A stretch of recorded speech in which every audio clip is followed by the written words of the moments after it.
जय श्री राधे कृष्णा। ओम कुकरेजा चैनल पर आपका हार्दिक स्वागत है। हरि अनंत हरि कथा अनंता में आज सुनिए वास्तव में सुखी कौन। एक भिखारी किसी किसान के घर भीख मांगने गया। किसान की स्त्री घर में थी, उसने चने की रोटी बना रखी थी। किसान जब घर आया उसने अपने बच्चों का मुख चूमा। स्त्री ने उनके हाथ पैर धुलाए, उसके बाद वह रोटी खाने बैठ गया। स्त्री ने एक मुट्ठी चना भिखारी को डाल दिया। भिखारी चना लेकर चल दिया। रास्ते में भिखारी सोचने लगा, हमारा भी कोई जीवन है, दिन भर कुत्ते की तरह मांगते फिरते हैं, फिर स्वयं बनाना पड़ता है। इस किसान को देखो कैसा सुंदर घर है, घर में स्त्री हैं, बच्चे हैं, अपने आप अन्न पैदा करता है, बच्चों के साथ प्रेम से भोजन करता है। वास्तव में सुखी तो यह किसान है। इधर वह किसान रोटी खाते खाते अपनी स्त्री से कहने लगा, नीला बैल बहुत बुढ़ा हो गया है, अब वह किसी तरह काम नहीं देता। यदि कहीं से कुछ रुपयों का इंतजाम हो जाए तो इस साल का काम चले। साधोराम महाजन के पास जाऊंगा, वह ब्याज पर दे देगा। भोजन करके वह साधोराम महाजन के पास गया। बहुत देर चिरौरी विनती करने पर एक सैकड़ा सूद पर साधो ने रुपए देना स्वीकार किया। एक लोहे की तिजोरी में से साधोराम ने एक थैली निकाली और गिनकर रुपए किसान को दे दिए। रुपए लेकर किसान अपने घर को चला। वह रास्ते में सोचने लगा, हम भी कोई आदमी हैं, घर में 5 रुपए भी नकद नहीं। कितनी चिरौरी विनती करने पर उसने रुपए दिए हैं। साधो कितना धनी है, उस पर सैकड़ों रुपए हैं। वास्तव में सुखी तो यह साधोराम ही है। साधोराम छोटी सी दुकान करता था। वह एक बड़ी दुकान से कपड़े ले आता था और उसे बेचता था। दूसरे दिन साधोराम कपड़े लेने गया। वहां सेठ पृथ्वीचंद की दुकान से कपड़ा लिया। वह वहां बैठा ही था कि इतनी देर में कई तार आए। कोई बंबई का था, कोई कलकत्ते का।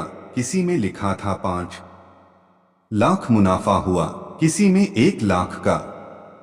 साधो महाजन यह सब देखता रहा। कपड़ा लेकर वह चला आया। रास्ते में सोचने लगा, हम भी कोई आदमी हैं। 100-200 जुड़ गए, महाजन कहलाने लगे। पृथ्वीचंद कैसे हैं, एक दिन में लाखों का फायदा। वास्तव में सुखी तो यह है। उधर पृथ्वीचंद बैठा ही था कि इतने ही में तार आया कि 5 लाख का घाटा हुआ।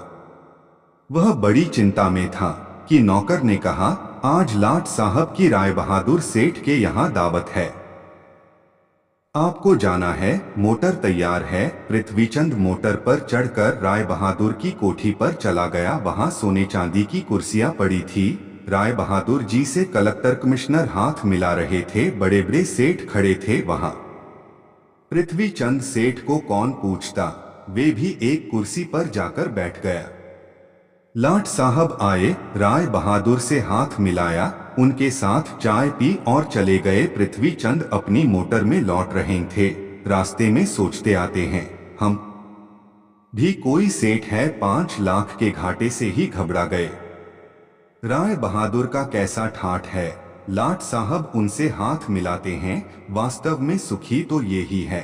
अब इधर लाट साहब के चले जाने पर राय बहादुर के सिर में दर्द हो गया।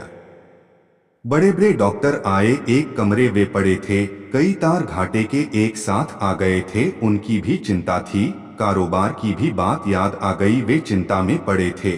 तभी खिड़की से उन्होंने झांककर नीचे देखा।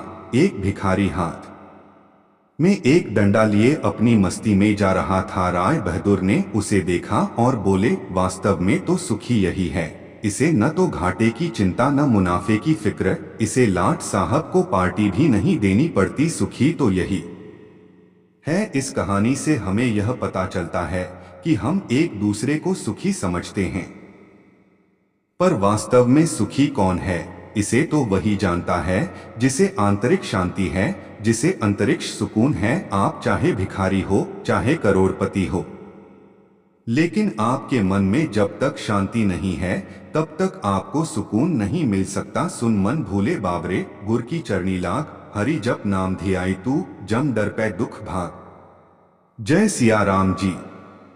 नमः शिवाय।